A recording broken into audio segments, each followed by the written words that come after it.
In December 2008, Bernie Madoff was arrested and sentenced to 150 years in prison for a litany of financial crimes, including fraud. What did he actually do? Essentially, Bernie Madoff had a famous fund that he ran with some very high-powered and very famous celebrity clients. He promised 15% year-over-year gains, and he was achieving them. The problem is that there wasn't a real fund. He didn't actually have assets. What he was doing is putting all of the new investors' capital into a bank account, and then using that bank account to pay older investors who wanted to take money out. This is the classic Ponzi scheme. It relied on the ignorance of his clients, and it fell apart the moment older investors were taking more money out than new investors were putting in. And now, a video about Social Security. Buckle up, because shit's about to get real. Mad real.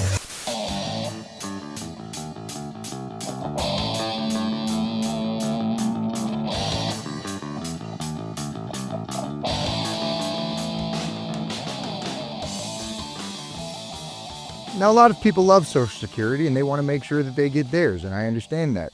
Social Security is actually the most popular government program there is, which is like winning Yard of the Month in an apartment complex.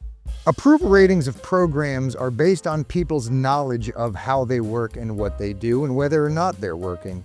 There were a lot of people who were very happy with their returns from Bernie Madoff when they were getting 15% back every year. But that's because they didn't know what was happening. This video will attempt to answer, among other things, 3 major questions. What taxes and benefits were promised at the beginning of Social Security? How has that deal changed? And finally, what effect is Social Security having on our national debt? But before we get into all that, let's take a look at some other countries and how they do Social Security and pension programs. And that'll shed some light on the key differences between other developed nations' programs and our Social Security program. A good place to start would be to look at the rankings. What countries have the most highly rated pension programs for their people? And what are they doing differently than we are? The Mercer CFA Institute does a global pension index every year. I've linked their 2024 index below. Now, the Mercer Institute ranks pension programs based on adequacy, sustainability, and integrity. The U.S. ranked 29th. But that might sound low, but I'm telling you, we gave it a good effort. We almost beat Saudi Arabia. I mean, this close. Colombia and Kazakhstan, however, whooped our asses. The top performers in this index have 3 things in common. They have high taxes, which makes the program more sustainable. They also have real assets in their trust fund. And they have all found a way to privatize a portion of their Social Security. That's right. Not only is this America's most socialist program, it is actually less privatized and more socialist than places like Sweden, Switzerland, Norway, Finland, places that we think of as being less capitalist than us. They have all privatized and individualized a portion, at least, of their pension programs.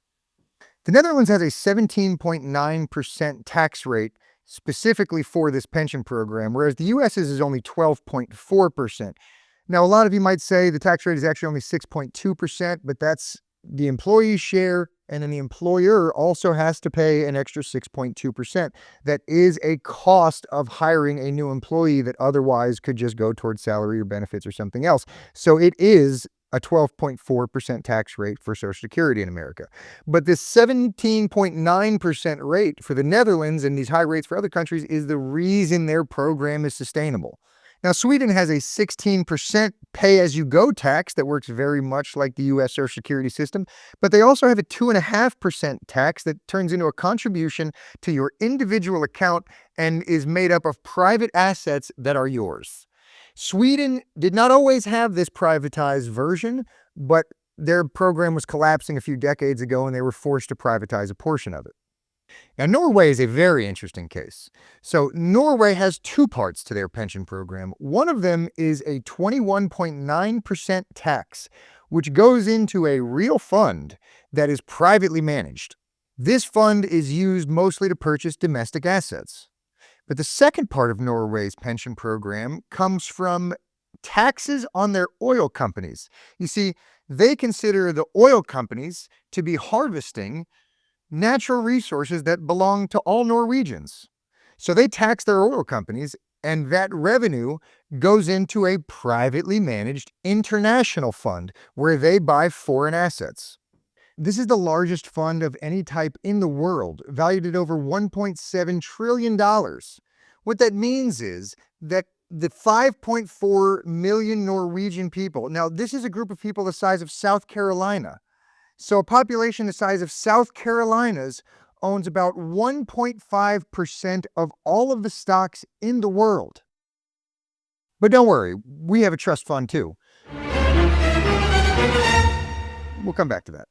So now that we have an idea of what some of these other countries are doing to be successful with their pension programs, let's take a look at our own inner workings. It's nuts and bolts time.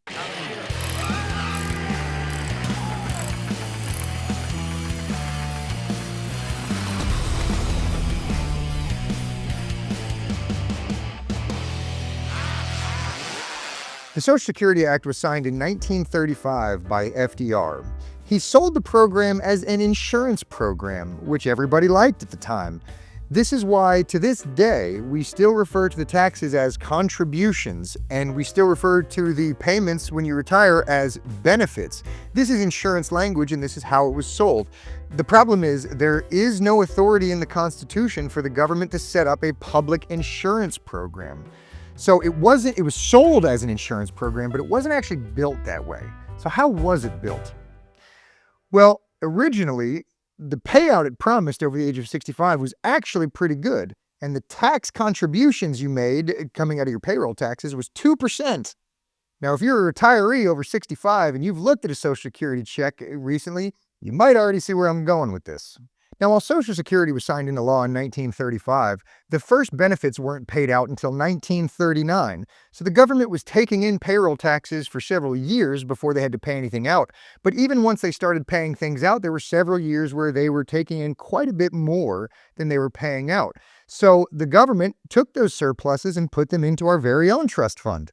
Now, surely the biggest, most powerful country and economy in the history of the world has a bigger trust fund than Norway, right? Good news, we do. Ours is valued at $2.8 trillion. Let's take a look inside.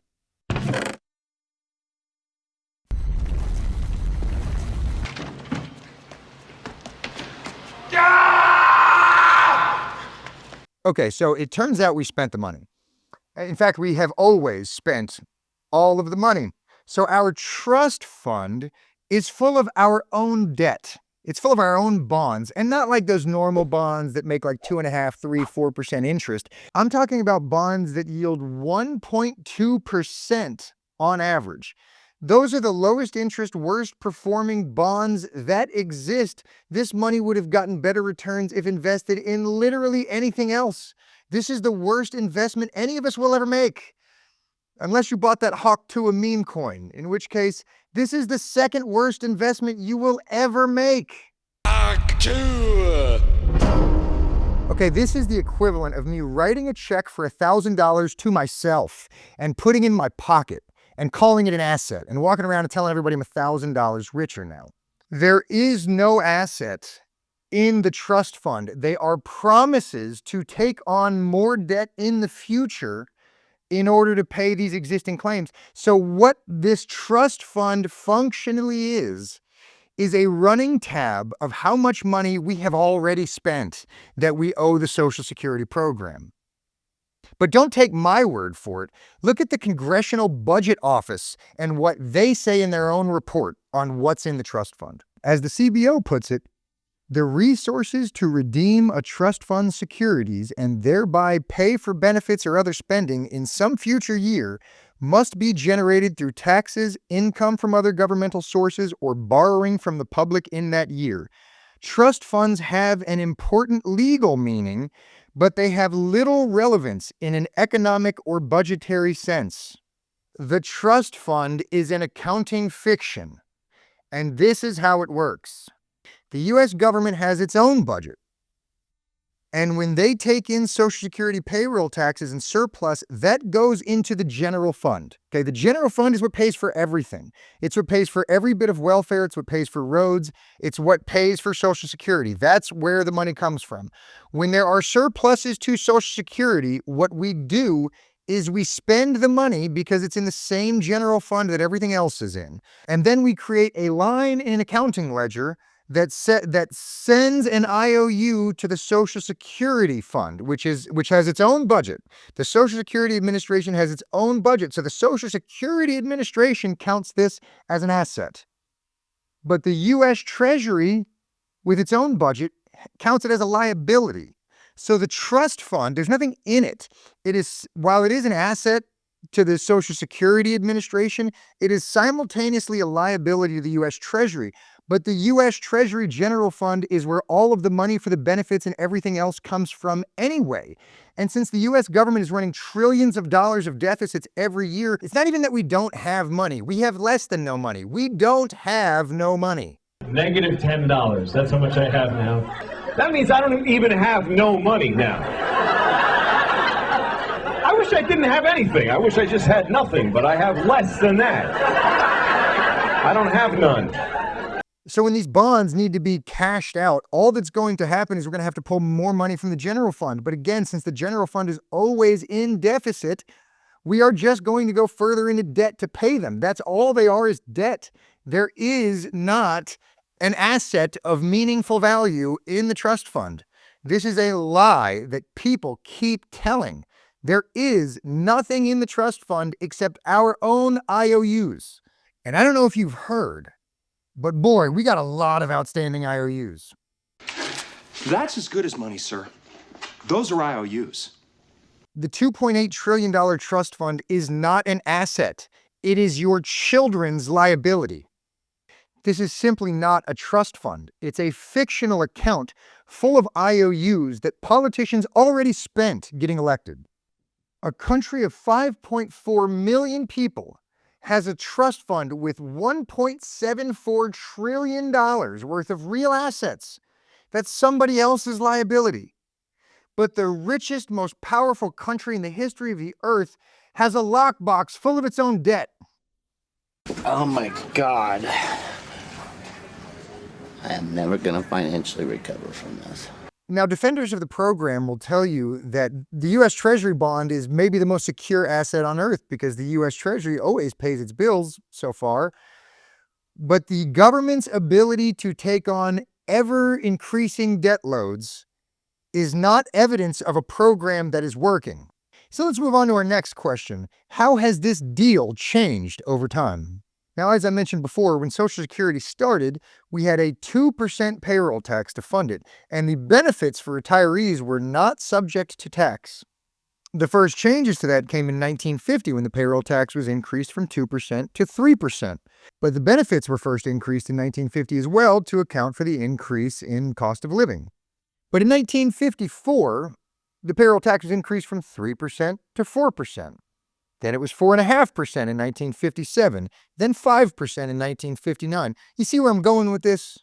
By 1974, we were all the way up to 9.9% payroll taxes, nearly 5 times what was originally promised to get the bill passed. But it's not just that the taxes have gone up. On a relative basis, the benefits have gone down. In 1975, cost of living adjustments were introduced to increase benefits year over year to account for inflation. Again, because there was quite a bit of inflation in the 70s, so you had to do that. But if you've seen my video on the CPI and on inflation, you might see where this is going. But before we go further down that road, we have to note that in 1983, the benefits became subject to tax. Thank you, Reagan. Then the next year, your eligibility for full benefits was pushed back from 65 years old to 66 years old.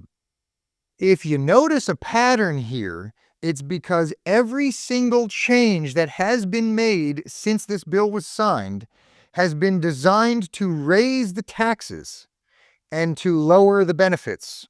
The reason is because at least once a decade, a report comes out that shows that Social Security is insolvent or that is completely unsustainable. So they continually have to change the deal so that it is a worse deal for you and a better deal for the government. And the reason they have to do that is because they already spent the money. Doesn't anyone notice this? I feel like I'm taking crazy pills! Again, as we talked about in a previous video, Ronald Reagan also removed housing prices from the Consumer Price Index. Now, again, go watch the inflation videos. We don't have to go into detail, but housing is 40% of the inflation index. And they removed the part of it that was going up the fastest, which is fine, because, I mean, who wants to buy a house anyway?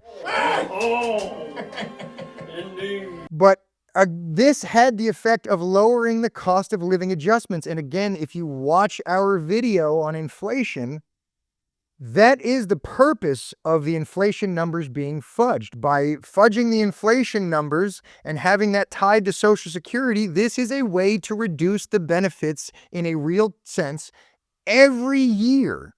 Reagan was a genius.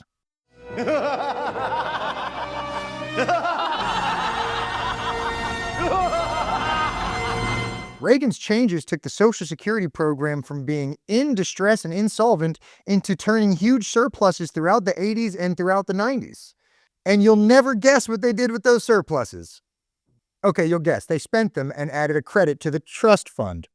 By the early 90s, it was already clear that the program was headed for insolvency as baby boomers began to retire. So Bill Clinton raised the level of income that was subject to Social Security tax, which effectively raised the taxes on Social Security. And you will never guess what he did with the surpluses. That's right, he spent the money and credited the trust fund. Again, as we discussed in a previous inflation video, Bill Clinton made two major changes to the CPI, to the inflation index, in 1998 and 1999, introducing hedonics and then product substitution. Again, these have the effect of lowering the benefit in a way that compounds every year. Now, a quick note on Bill Clinton that is related to this video. Bill Clinton is credited with balancing the budget in the late 90s for 2 years in a row and creating surpluses in the budget. This is an accounting fiction. Now, I will give Bill Clinton credit. Nobody else has even sniffed balancing the budget, and he did truly get close. But the idea that he truly balanced the budget is a fiction. As a quick aside, as we talked about earlier, you have the U.S. Treasury budget, and then you have the Social Security Administration budget. When people say that he balanced the budget, what they're referring to is the unified budget, which combines these two things. It counts the Social Security budget with the Treasury budget. But remember, we are counting this lockbox with $2.8 trillion worth of IOUs as an asset, which cancels out the subsequent liability from the U.S. Treasury. So not only was he using surplus Social Security taxes as revenue and spending them to help balance the books, but he was also canceling out huge liabilities on the Treasury side by calling Social Security trust fund assets, which they are not. If that was hard to follow, or if you don't believe me, the shortcut to realizing this is true is by looking at the public debt, which went up every year. If you have a surplus, your debt is not supposed to go up. If the debt goes up, it means you ran a deficit. The rest is accounting gymnastics. Again, credit to Bill Clinton. He came closer than anybody, and I commend him for that. I actually don't think he was a terrible president. But the idea that he balanced the budget is a fiction. So finally, what is Social Security doing to the national debt? Well, in 2018, we began running deficits in Social Security, and so we began drawing out of the trust fund. According to the Congressional Budget Office, the trust fund will be out of pretend assets by 2035. What this means is that if we do not further raise the taxes or further cut the benefits, then sometime around 2034 or sooner, retirees are only going to get 76% of promised benefits. Again, giving people back 76% of their money 40 years after they earned it in dollars that have been greatly devalued is not evidence of a program that is working. This program has always been our most socialist program, and it was passed by our most socialist president. And it has always been the ultimate example of mortgaging our children's future so that politicians can get elected today. Because that's how politicians get elected, by spending the surpluses, by spending money. That's how FDR was popular. He spent a ton of money on what everybody considered to be helpful programs, which is debatable, and we'll do an FDR video. But this is politicians using surpluses in order to pay for the pet projects they promised on the campaign trail. That is always what it has been, and generation after generation of Americans is getting a worse deal than their parents did and their grandparents did, and your children will get a still worse deal. Now, returning to our Bernie Madoff example, this is exactly how Social Security works. The entire program relies on people's ignorance of how the program has changed over time and on new taxpayers coming in to foot the bill for exiting taxpayers. They are functionally exactly the same, with the only difference being that instead of an individual lying to people about how it works, you have a government that is forcing people to participate. I would argue that's worse. If you want to create a program that works, you must privatize part of it. You must increase the taxes and or lower the benefits. And you must create an actual trust fund, the kind that's not filled with your own debt. The only way we could save this program, even if we wanted to, would be to jack up taxes and to stop spending all of our money bombing brown people in countries we can't even find on a map.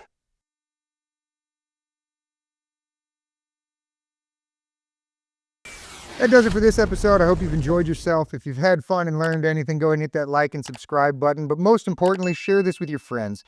These conversations are important. Politicians and pundits lie all day, every day about this program, and the vast majority of people don't realize how it works. It is a poisonous socialist program, and it is bankrupting us. And if we want to save it, we have to have an honest conversation about what that would take. And that's not happening right now. So share it around. As always, head on over to antitanktops.com, get you some cool swag if you're interested in that kind of thing, or if you want to support the channel. But that's all I got today. Until next time, this is Econ and Decon signing out. Peace.